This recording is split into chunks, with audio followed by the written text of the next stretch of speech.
After the release of the Tortured Path, the player base was left divided. Some lauded it for its new take on zombies, whereas others lambasted it for the exact same reason. But now we're back to normal old zombies, where rounds progress normally and you can go as long as you want.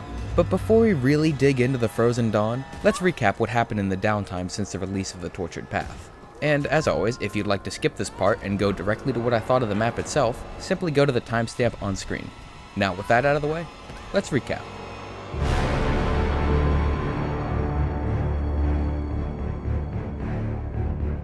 First, and this will be a big one for a lot of players, whistling spawn rates were adjusted across the board, but the most notable change was made to solo play. No matter what round you're on, a maximum of 4 can spawn per round, and only 2 can be on the field at once. This is great for mid to high round players, because previously, high rounds on this game were incredibly frustrating. You'd have your loadout all ready to go, and then there'd be 48 whistlings that take little damage from said loadout.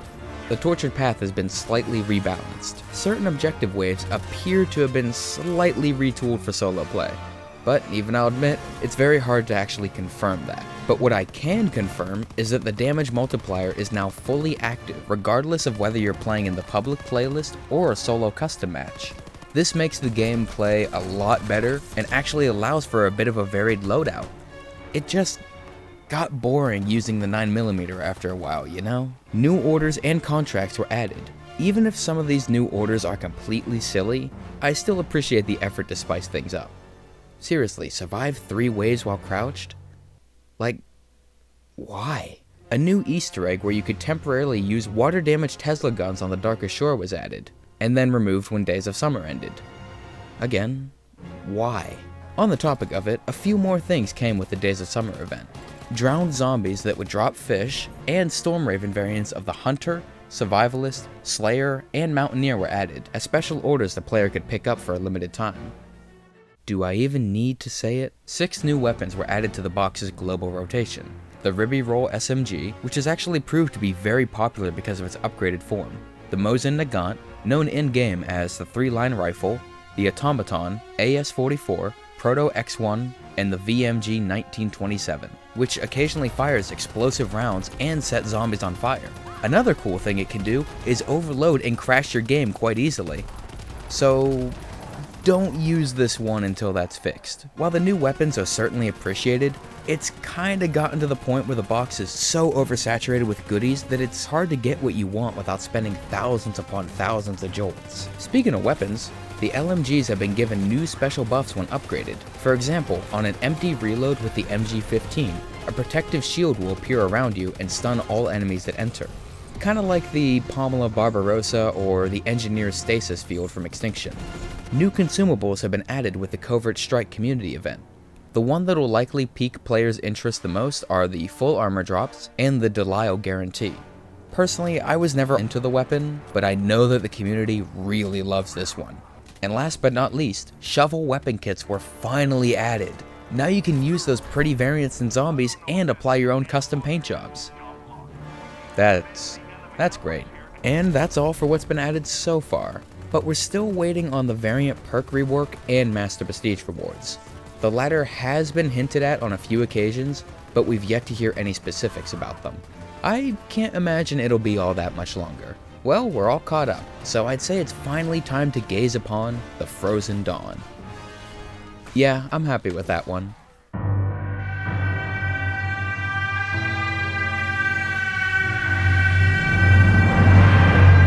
Like always, I'd like to start out with what I enjoyed about this map, because if I did it the other way around, it'd probably feel like I'm scrambling to find things I like to soften the blow of the bad, and so I don't come off as a hater.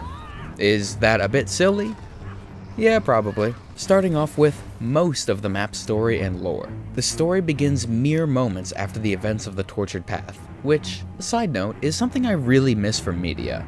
Like, remember how Halloween 2 began literally seconds after the events of the first one? Those were the days, I say as someone who wasn't even born into the mid-90s. After escaping Thule, Mikhail's plane is quickly shot down by the Geistcraft energy seen in the outro to Beneath the Ice. Meanwhile, Rideau and Vivian gaze upon a desperate fight and discuss battle plans, with Rideau insisting that the sword is their only hope for turning the tides. Vivian, being a rational human being, says, "Okay, that's stupid. You've completely lost your mind, old man." Later, our four heroes awaken, cut off from Mikhail and the Bureau, so they descend even deeper into Thule for answers. As they descend, Klaus Fischer, who made a very brief appearance in the Tortured Path, returns as the new Rook, a helping hand chosen to bestow the power of the Ravens onto new Raven Lords and, in turn, bring balance to life and death itself. There's a lot more that I missed, like the history of the Thulians, the revelation of Nerthus actually being a Rook, but if you'd like to learn more about it, Reed made a really solid video detailing the story of the map. And just like last time, there'll be a link to that down in the description. As for Thule itself, the architecture and general environment is fantastically done. A common complaint of World War II zombies is how similar the map's environments and color palettes have felt to one another.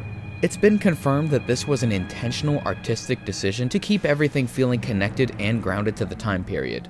But even I'll admit, it's nice to see them pull back the curtains and go all out. I particularly like how, even though it's the same city as Beneath the Ice, it manages to distinguish itself from that map. Another fairly strong element is the map layout. This is something I feel Sledgehammer has consistently nailed throughout the entire season, even when some other elements faltered.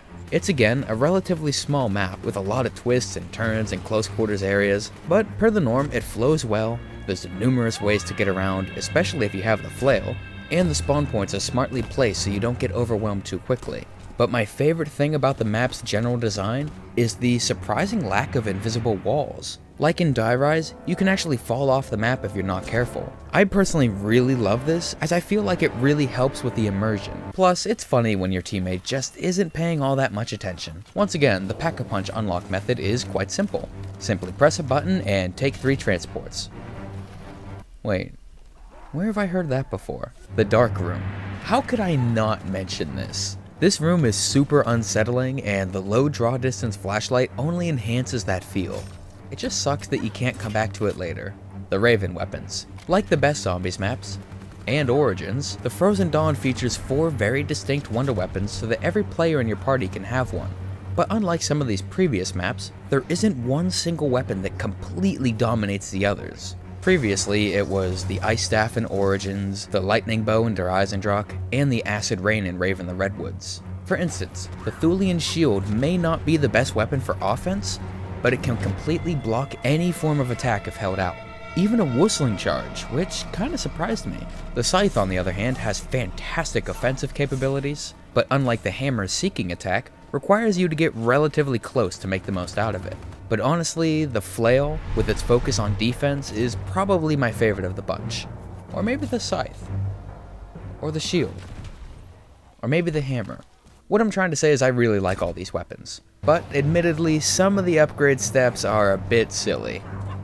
And some are downright infuriating. Now that we're through the gameplay elements, I want to talk about the characters. What? Rizzo wanting to discuss characters? This is the biggest surprise since Jesus rose from the dead. After 5 maps featuring them, we finally get to learn a bit more about Olivia, and like the stuff with Jefferson last time, it really works. But even better than that is the relationship between Marie and Olivia. Since the Shadowed Throne, I got this vibe from these two that they shared a strong bond with one another. Get your mind out of the gutter, Sal. Well, turns out I was right, and the Frozen Dawn really expands on it. So much so that after a while, Jefferson and Drawson kinda get the shaft. Now, I'll admit, some of this dialogue does violate the show don't tell rule, but I can largely forgive it because of how well it works in the end. While we're talking about characters, let's talk about Vivian Harris and her role in the story. I know I said I'd leave the story stuff to Reed, but this is something I really want to cover, so in your face. Ever since my first playthrough of World War II's campaign, I thought, hey, I kinda like that English chick that showed up for 16 seconds. Shame we'll never see her again. So of course, when she made a canonical appearance in DLC 3, I thought that was pretty damn neat. But back on track. Initially, her role in this map was something I hated. I felt her corruption was really convenient, had no proper build-up, and was just an excuse to get the God King back into the plot. And honestly, I couldn't exactly blame others for thinking that. Throughout the map, she makes 2 appearances, once after round 4 to talk about the sword, then at the very end of the quest where she suddenly turncoat and resurrects the God King. Oh, well, all of you stupid idiots thought I was dead. Everybody thought Grandpa died. But he did. He's back. He always comes back, and he always gets what he fucking wants. It's initially very jarring, but then I took a look at her notebook entries and they actually round out that plot point into probably my favorite story element of the entire map. Initially, she takes the sword from Mikhail to save Jefferson and his team after Rideau tells her to abandon them. At first, things go quite well, but as her journey continues, something begins to influence her dreams with visions of a serene, beautiful kingdom covered with lilies and protea blooms, convincing her that these visions are what could have been, were it not for the Rook and his ravens. At that point, it has its hooks in her and guides her directly to Thule, where she's ultimately manipulated into resurrecting the God King and immediately killed. On the topic of Vivian's death, I really like the execution of it. Pun completely intended, by the way. It's not heroic or drawn out with emotionally manipulative music. It's sudden, brutal, and worst of all, she dies a traitor. With all this story focus on her, Vivian has easily become one of my favorites. Although Peter Straub is still admittedly my favorite of the season. Udo Kier's portrayal of the character is just wonderfully creepy.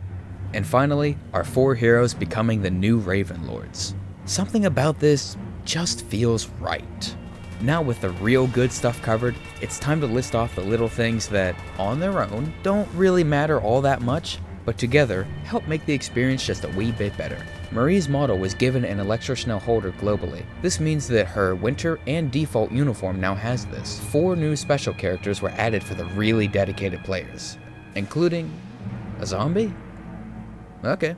When zombies rise out of blood pools, they have a grit layer of blood on their bodies. The ability to choose different starting weapons and play as a zombie after completing all the quests. Admittedly, it's nowhere near as satisfying as Infinite Warfare's Director's Cut mode, but it's a nice little bonus for those who went the extra mile. After the boss intro, our characters have Geistcraft wings for the rest of the game. A bit on the nose? Yup. Kinda neat looking? Also yup. So with all the good stuff, both big and small covered, it's time to get into the things I didn't really care for. Without further ado, let's get into the bad.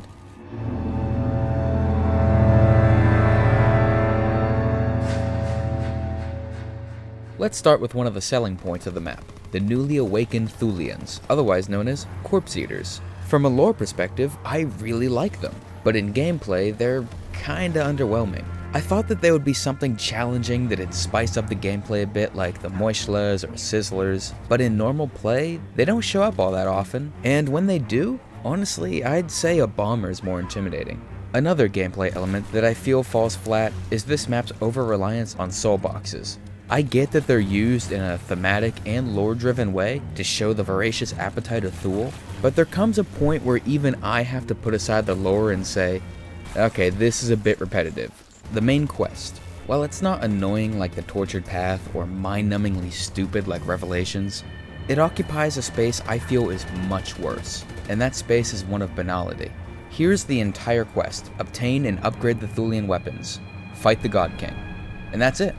It kinda feels like an afterthought, and that all the effort went into the fight itself, which is admittedly a pretty damn good fight. It's just a shame that the rest of the quest can't live up to it.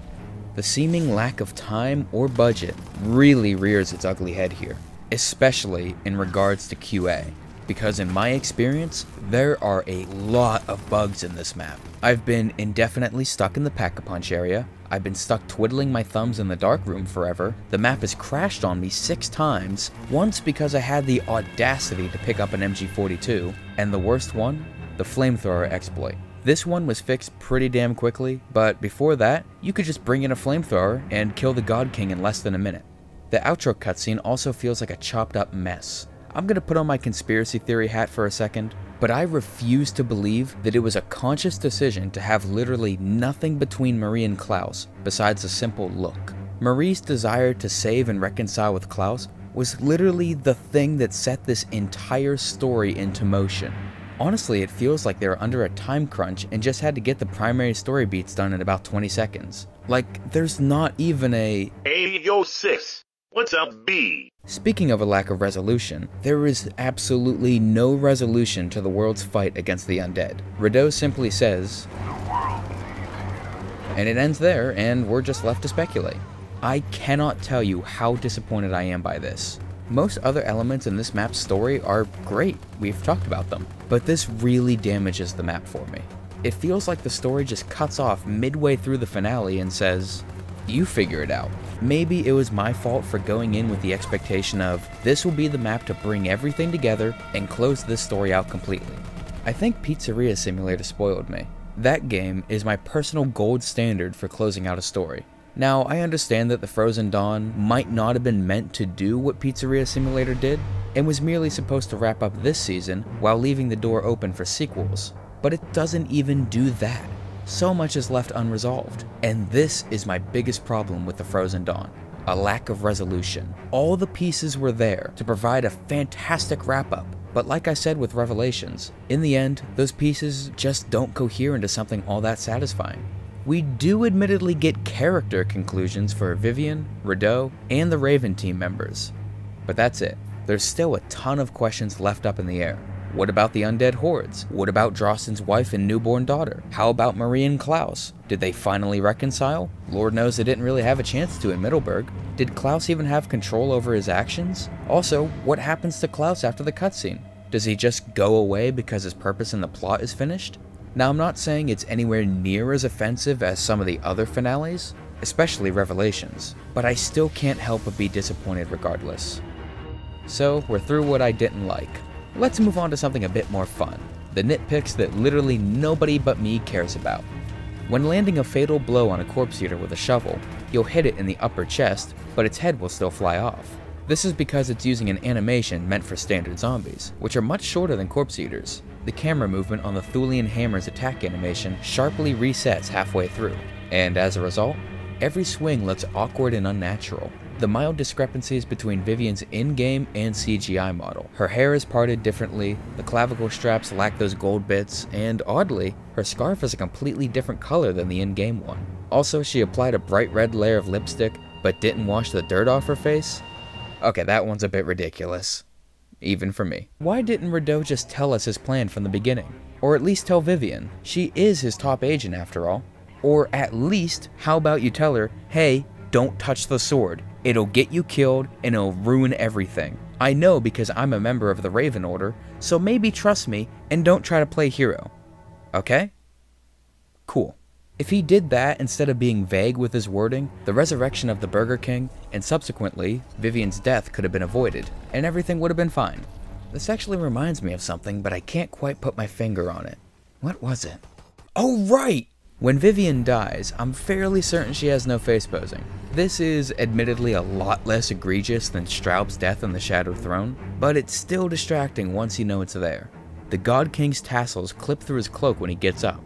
I don't have access to the model yet, but I'd bet anything that it's because they're dynamic joints. These tend to clip much more often. The most obvious examples of this are the chains on the bomber, the Panzer mortar, and Pearson's dog tags. The unlockable zombie is using the censored Japanese textures with blacked out gore. This happens on all versions of the game, regardless of region. A similar thing happens with Moistless and Meister Moistless on all maps. Why was this done?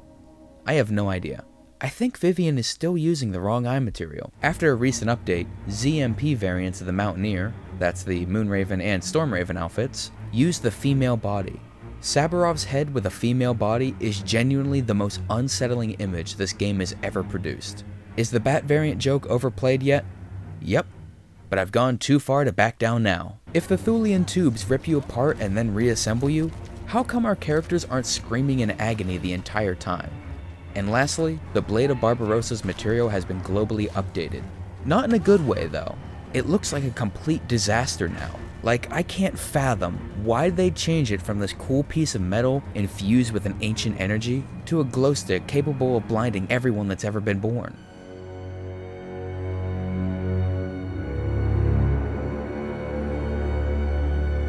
So overall, I feel like the Frozen Dawn is a solid map that stumbles in a few key areas.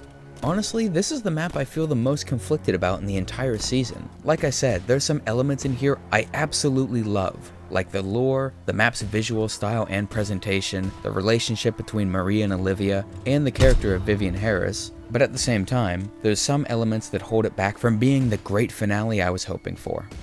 Most of these issues, be it the very abrupt, inconclusive ending, short outro cutscene, and general lack of bug testing, probably could have been solved with another couple weeks of time. But we're not here to review what could have happened, we're here to talk about what shipped. And what we got is, I feel, a solid, if ultimately undercooked offering. It reminds me of the feeling I, and many others got from Transit, The Beast from Beyond, and The Darkest Shore. A feeling like something just wasn't right.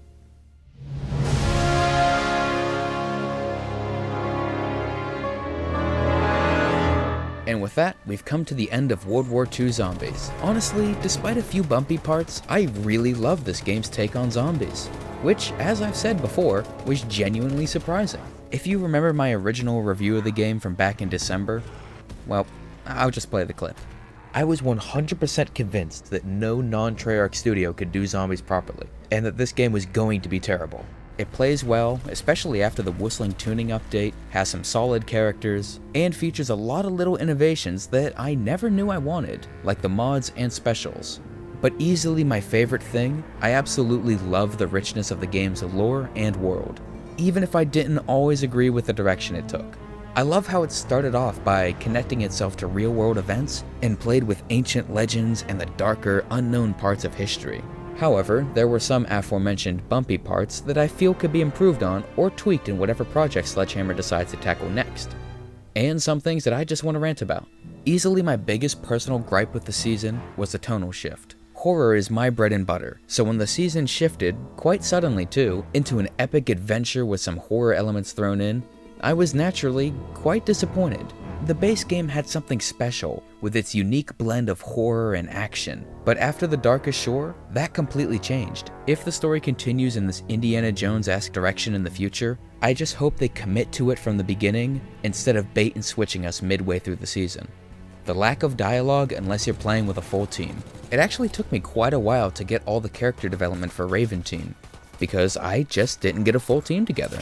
I think a system such as the one Black Ops 3 had would be a much better system to adopt. Whether you were playing solo in that game, or just with one other player, there was still dialogue there. Let's say you were playing a game of Revelations with a buddy.